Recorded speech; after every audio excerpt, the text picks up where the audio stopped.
Kepolisian mengaku harus menahan Rizik karena ancaman hukuman petinggi FPI itu di atas 5 tahun. Polisi juga khawatir Rizik melarikan diri.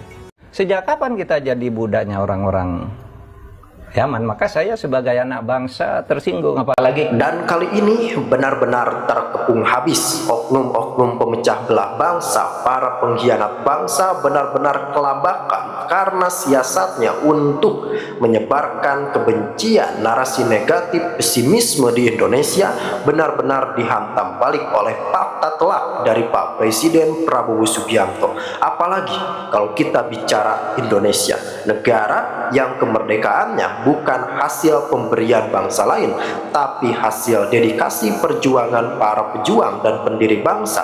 Masa iya harus rela kedaulatannya diobok-obok oleh oknum-oknum pembuat gaduh dan oknum-oknum perusuh yang tentunya rekan-rekan Pak Presiden Prabowo Subianto tidak akan membiarkan negara Indonesia tercinta ini harus diacak-acak oleh antek-antek asing. Maka dari itu kita akan melihat bagaimana ketegasan Presiden Prabowo Subianto terhadap barisan pembuat gaduh, terhadap oknum-oknum perusuh yang selalu merongrong Indonesia atau istilahnya tidak suka melihat Indonesia damai dan tentram. Maka dari itu ayo deh kita kaji dan analisa lebih dalam.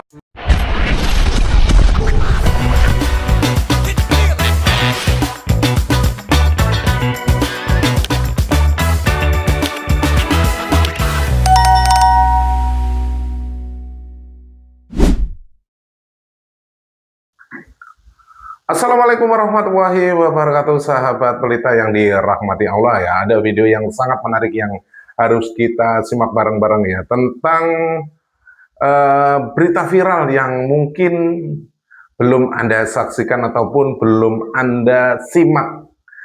Dan mungkin juga karena video ini kita bisa tercerahkan.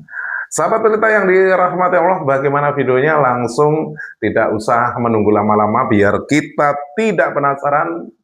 Langsung saja kita simak bareng-bareng ya. Tetapi sebelum kita lanjut, buat Anda yang belum subscribe channel ini, jangan lupa dukung channel ini dengan cara di like, di share, dan tombol loncengnya juga diaktifkan biar Anda tidak ketinggalan info kabar terbaru dari channel ini. Monggo disimak videonya. Di akhir video seperti biasa kita akan kaji bersama tentang video ini. Tanggapan Anda sangat dinantikan. Ini videonya, monggo disimak bareng-bareng. Silakan.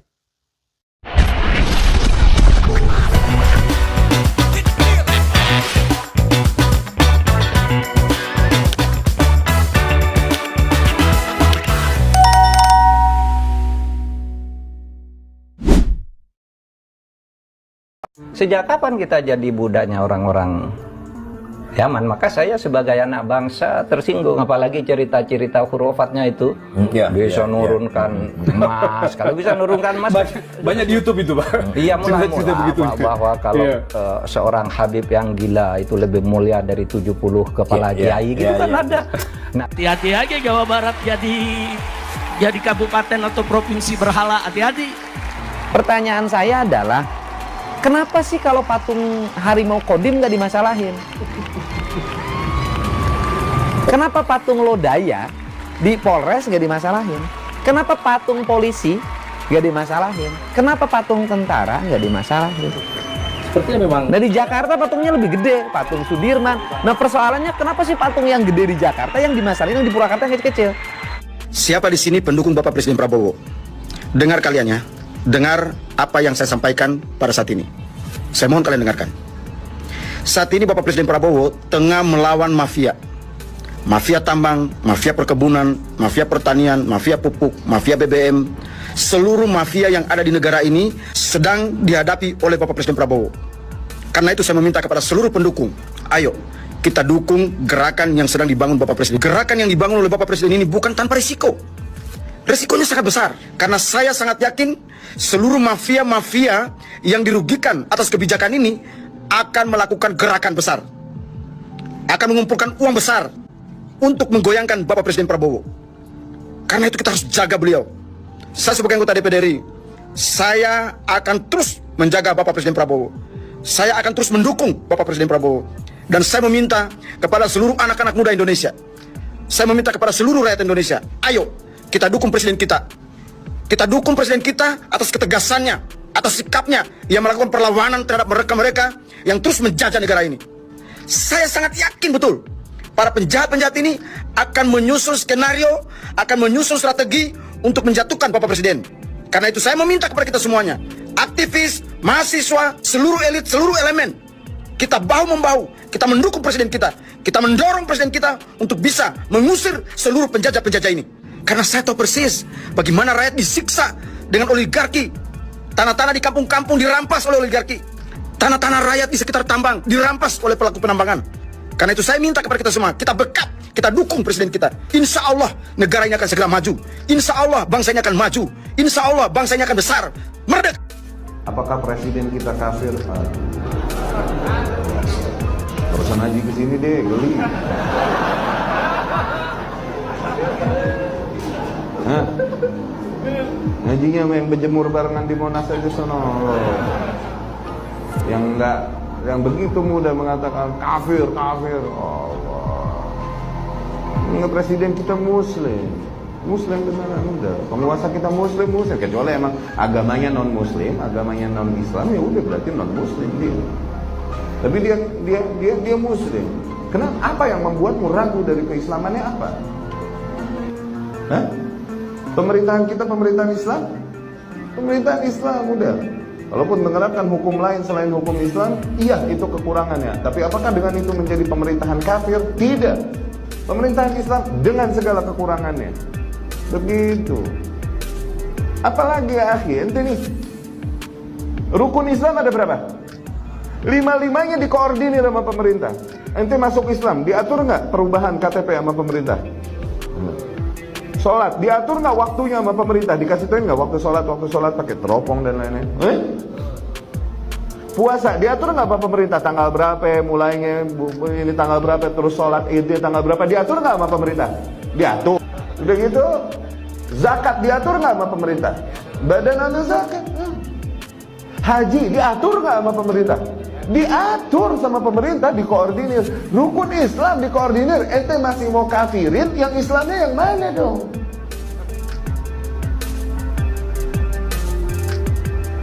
Ada nih jahil-jahil demikian berkata, sesungguhnya pemerintahan Inggris lebih Islami daripada pemerintahan Indonesia.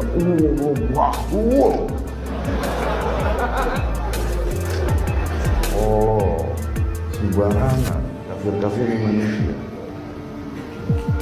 Hah? Salah tempat. Nanti ngaji di sini salah orang. Bagus pakai tulisan. Coba nanya langsung, gue jemput. Apa yang membuatmu pede bahwasanya kau tidak lebih baik daripada dia? Ya banyak kekurangannya pemerintahan. Ya, tapi jasanya banyak. Perjuangannya untuk maslahat umumnya manusia banyak. Dan itu pahala yang besar mengalir kepadanya. Dengan itu dihapuskan dosa-dosa dan kekurangannya. Belum lagi lidahmu yang terus membicarakan keburukannya. Nambah habis dosa-dosanya. Sungguh dia lebih mulia daripadamu. Tidaklah kau berjuang kecuali hanya untuk maslahat dirimu sendiri, bukan? Adapun mereka pemerintah, kalaupun bekerja, mengorbankan waktu, tenaga untuk maslahat siapa ya? Iya ada error, human being ya akhi, come on. He's not an angel, dia bukan malaikat yang punya sayap. Enggak, manusia kok. Kalian yang gak siap sama pemerintahan yang adil dan baik. Kalian yang gak siap. Bukankah Umar bin Abdul Aziz akhirnya dibunuh? Kenapa? Terlalu mulia untuk rakyat yang kualitasnya udah menurun. Bukankah Umar bin Khattab dibunuh? Kenapa? Kualitas rakyat udah menurun. Umar terlalu mulia dibunuh. Begitupun Utsman dibunuh. Begitupun Ali dibunuh. Begitu kan? Umar bin Abdul Aziz dibunuh. Kenapa? Terlalu amanah, terlalu straight untuk kaum yang udah mulai menurun kualitasnya. Allah Maha Adil ya akhi. Dan serusak-rusaknya mereka, perjuangan mereka, waktu mereka, tenaga mereka untuk mengurusi maslahat orang banyak. Dan banyak, cerita banyak, bukan nurut lagi, banyak yang susah diatur lagi. Kenapa kau tak arahkan lidahmu untuk mendoakan keislaman, keimanan, taufik, hidayah baginya? Kenapa harus mempertanyakan keislamannya? Wallah salah tempat ente ngaji, sama anak salah tempat ente. Siapa nama murid Ibnu Abbas yang terkena syubhat? Tuh, begituan tahu, tapi kok masih bisa nanya presiden? Ini muslim apa bukan? Hah? Ya si ente pulang berendam pakai baik clean. Oke? Pala ente celup-celupin sebaiknya biar bersih juga. Nama murid Ibnu Abbas Nafi' bin Azruq, khususnya pasal 33. Lalu kapasitas negara yang ala kadarnya. Sekarang Pak Prabowo memaksa pejabat negara untuk melakukan penyesuaian efisiensi yang luar biasa, ya, dan kemudian memaksa pejabat negara untuk berubah, ya, attitude-nya kepada negara, ya, tidak boleh korupsi, harus bersih dan sebagainya.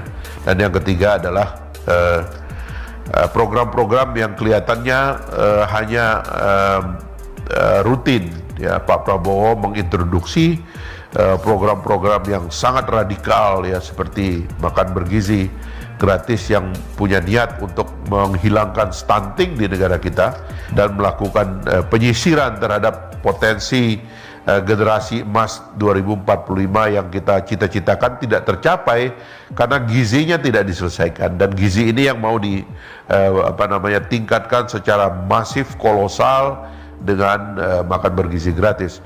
Nah, banyak lagi yang beliau lakukan termasuk sekolah rakyat, dan termasuk di dalamnya adalah program 3 juta rumah yang kemarin saya melakukan peluncuran buku, ya, interpretasi terhadap gagasan Pak Prabowo tentang 3 juta rumah. Itu satu roadmap tentang Indonesia swasembada papan 2045, bahwa sebenarnya Indonesia bisa kita ubah wajahnya, wajah fisiknya yang penuh dengan kekumuhan, kota yang terpencar, yang tidak teratur, orang-orang miskin yang masih tinggal di bawah kolong jembatan, sungai yang kotor, pantai yang penuh dengan tempat kumuh, pesisir sungai, bantaran kereta api, pinggir jalan yang kacau. Itu bisa kita rombak secara masif, ya, dengan menggunakan strategi yang masif yang sukses dilakukan oleh banyak negara. Ini diantara hal-hal yang ingin dilakukan oleh Presiden Prabowo, dan ketiga-tiganya, baik tadi interpretasi terhadap konstitusi yang jelas, memaksa negara supaya lebih perform, lalu kemudian program-program yang punya efek transformatif kepada kehidupan berbangsa dan negara, yang ini semua kita sebut sebagai arah baru. Dan di antara ide lain yang kita ketemu juga dengan Pak Prabowo adalah gagasan Indonesia menuju superpower baru. Saya kira apa yang dilakukan oleh Presiden dengan keterlibatannya dalam politik luar negeri yang luar biasa sekarang ini adalah ikhtiar untuk menemukan jalan Indonesia menjadi kekuatan di dunia. Kemarin ada pidato Bapak Presiden yang juga sangat fenomenal dan mendapatkan respon dari seluruh dunia, karena Presiden konsisten dengan gagasannya. Beliau mengatakan sumber daya alam kita ini disalahgunakan, ya, terjadi kebocoran, dan kemudian beliau mengumumkan dalam pidato yang biasanya pidato itu hanya dilakukan oleh Menteri Keuangan. Pidato asumsi makroekonomi itu biasanya hanya dilakukan oleh setingkat menteri, ya, Menteri Perekonomian atau Menteri Keuangan di gedung DPR. Tapi kemarin ada yang spesial, Presiden mengatakan saya datang untuk menyampaikannya sendiri kepada DPR, dan DPR berinisiatif mengundang banyak pihak, termasuk anggota legislatif lainnya, anggota kabinet, ya, tokoh-tokoh, ya, partai politik dan sebagainya diundang secara lengkap. Dan tegas sekali Presiden menyampaikan sesuatu yang luar biasa, yang menurut saya itu menyontakkan, ya, dunia. Bukan karena kita melihat di Selat Hormuz bahwa Iran mengendalikan minyak, lalu seluruh dunia datang begging ke Iran, lalu kemudian minta supaya Selat Hormuz dibuka, lalu Pak Prabowo mau mengendalikan sumber daya alam, mau mengendalikan nikel, batu bara, dan lain sebagainya, sehingga orang juga sekarang tidak boleh sembarangan melihat Indonesia. Jadi ini semua yang saya sebut sebagai Prabowonomics, ya. Ada semacam perlawanan terbuka, ya, bisa dibilang terbuka atau diam-diam Pak Prabowo terhadap tren bahwa memang kapitalisme atau neoliberal, bahkan ideologi kolonial itu sebagiannya itu masih berlaku di banyak tempat, ya. Kalau dulu kita belajar di kampus kapitalisme neoliberal atau kapitalisme kolonial itu banyak kesamaannya. Dan di antara kesamaannya itu adalah pertama, dia butuh kita sebagai sumber tenaga kerja murah. Yang kedua, dia butuh kita sebagai sumber bahan mentah yang murah. Dan yang ketiga, dia butuh kita sebagai sumber pasar bagi produk-produk mereka. Itu terjadi dulu. Zaman kerja Rodi, zaman kerja Romusa, ya, zaman industrialisasi di negara kita. Itu sebenarnya bukan industrialisasi Indonesia, tapi industrialisasi di Indonesia. Hanya ketempatan saja, karena di sini ada dua. Ada bahan baku yang murah dan ada pekerja yang murah. Dan tapi setelah itu mereka pergi membawa semua hasilnya ke luar negeri, termasuk sumber daya alam kita dieksploitasi di sini. Orang-orang Belanda VOC membuat kebun di sini, tapi lalu kemudian hasil kebunnya dijual oleh mereka ke luar negeri untuk kehidupan mereka. Dan itu yang menciptakan apa yang diungkap oleh Pak Prabowo. Negara-negara itu tiba-tiba negara yang menjadi negara yang kuat di dunia, punya kekuatan ekonomi yang sangat besar pada masa ketika mereka menjajah atau mengambil semua dari kita lalu dia bawa ke negaranya, dan kita cuma ketempatan ya sebagai sumber buruh murah, bahkan tidak dibayar, dan sumber bahan mentah yang murah. Lalu setelah itu mereka menjual produknya di tempat kita. Nah, kata Pak Prabowo, ini tidak boleh dibiarkan lagi. Ya, inilah Prabowonomik. Beliau mau mengatakan enggak, sumber daya alam kita pegang dulu. Kalau harganya mereka yang tetapkan, lalu harganya murah, lebih baik jangan dieksploitasi. Biarkan itu untuk anak cucu kita. Ngapain mesti dieksploitasi apabila harganya ditetapkan orang lain? Kalau mau dagang, harganya kita yang tetapkan. Itu kan sebenarnya mirip-mirip yang dilakukan oleh banyak negara juga, ya. Dan yang terakhir kita melihat itu ketika orang bergen dengan Iran itu tidak gampang. Dan harusnya tidak bisa sekarang ini Indonesia membiarkan sumber daya alamnya dikuasai oleh orang lain, dieksploitasi dan secara ugal-ugalan. Dan saya terus terang juga melihat bagaimana sumber daya alam yang dikuasai secara ugal-ugalan ini merusak sendi-sendi negara yang lain. Karena mereka dalam penguasaan sumber daya alam ini sering menggunakan backing-backing yang Presiden sudah katakan secara terbuka. Saya sering melihat kelompok-kelompok yang di backing ini, kata beliau. Nah, jadi ini adalah ide yang menurut saya tangga kita untuk menjadi negara kuat dan untuk menjadi negara yang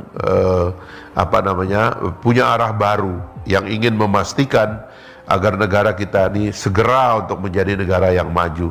Kita tidak mau lagi mengikuti protokol dari negara-negara yang menikmati kita sebagai negara yang santun, menyiapkan sumber daya alam murah bagi mereka, menyiapkan buruh murah dari mereka, dan kemudian menjadi pasar mereka.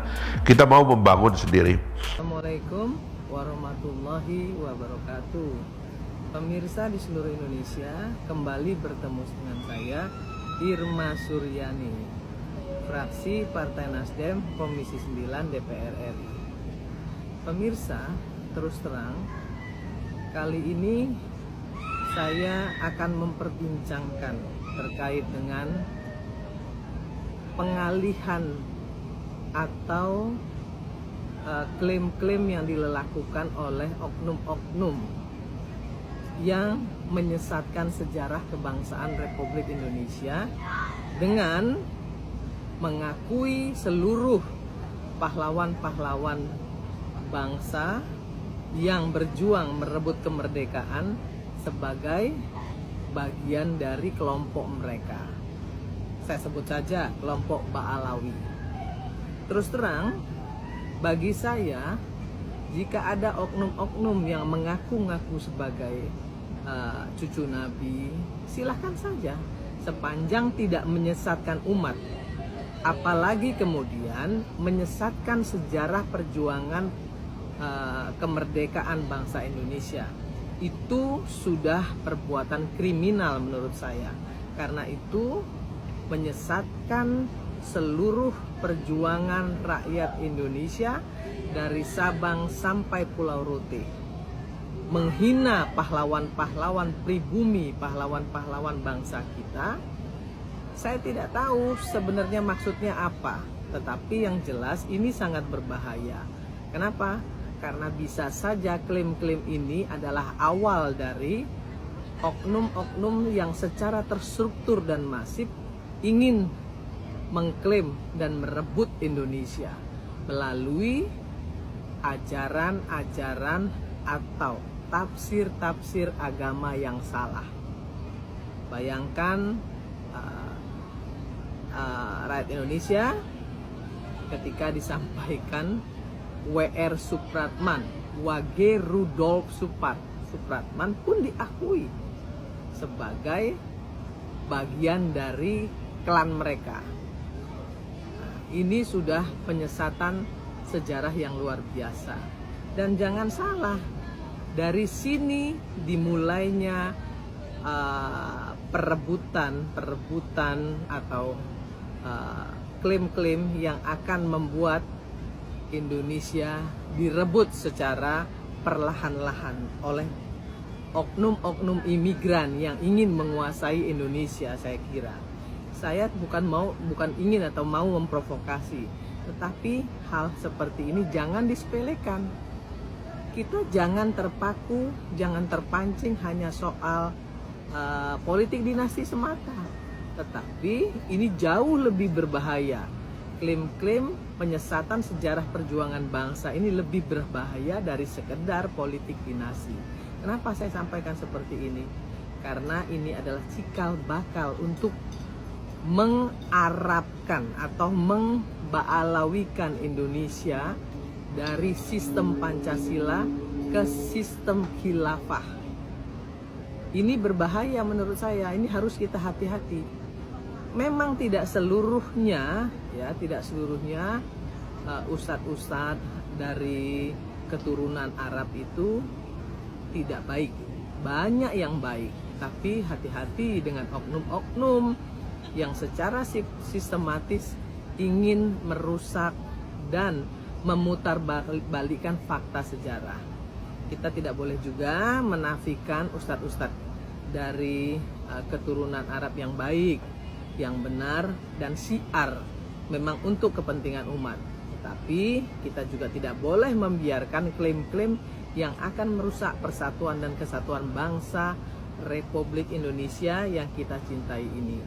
Karena perjuangan kemerdekaan itu dari Sabang sampai Pulau Rote dilakukan oleh semua suku dan oleh semua agama yang diakui di negara ini. Salam keindonesiaan, jaga NKRI, dan jangan sampai ada orang yang mengklaim-klaim perjuangan dari pahlawan-pahlawan bangsa kita, karena itu adalah penghinaan bagi bangsa Indonesia. Salam kemerdekaan. Sahabat Pelita yang dirahmati Allah ya, begitu viralnya berita ini sehingga kita terfokus ya, dan tanggapan Anda nanti saya nantikan di kolom komentar tentang video ini. Diskusi juga sangat diperlukan ketika menanggapi sebuah video seperti ini. Dan tentunya sahabat Pelita ya, kita harus mengedepankan pemikiran yang waras. Jangan kita terikut menggunakan ego, karena ketika kita berdiskusi menggunakan ego, yang terjadi hanyalah kerancuan. Sebab yang namanya pro kontra dalam video ini tentunya sangat sekali ada ya, karena dari pihak si A, si B, dan lain sebagainya itu pastinya akan menyangkal dan memberikan alibi-alibi yang mungkin bertentangan dengan pemikiran Anda. Jadi kita diskusikan nantinya dengan menggunakan akal pikiran yang waras ya, biar apa ya artinya ya, biar tidak konslet. Sahabat Pelita yang dirahmati Allah, mungkin sampai di sini dulu jumpa kita, dan apabila video barusan itu berkenan dan mungkin video barusan itu sangat perlu untuk dibagikan, jangan lupa di-like dan share sebanyak-banyaknya ke akun media sosial Anda. Dan apabila video ini bermanfaat, sekali lagi saya tunggu Anda di kolom diskusi. Terima kasih dan saya akhiri. Wabillahi taufiq wal hidayah. Wassalamualaikum warahmatullahi wabarakatuh.